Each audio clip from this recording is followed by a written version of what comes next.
এত খালি কড্ডি দোষে।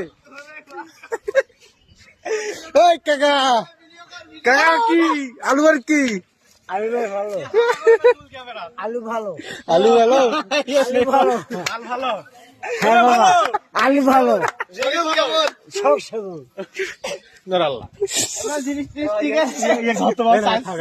করে নিয়ে চলো চলো মাল খাবার যাবো চলো।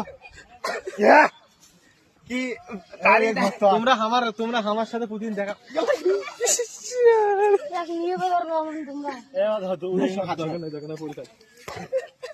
কাকা শুইছেন কি জন্য? এত মুখের কথা নেই। সবাই খাই, হ্যাঁ সবাই খাইল, কি খাইছেন? একসাথে বা সবাই খাইল, খাওয়া দাওয়া এর মুখ খেয়ে আসি, ফেলে দিয়ে থুয়ে গেছে একসাথে বা সবাই খাইল। বাবা। কি কি মধু, মধু বাবা কি খাইছেন মধু মধু তোর কামেটা আছে যা তুই যা।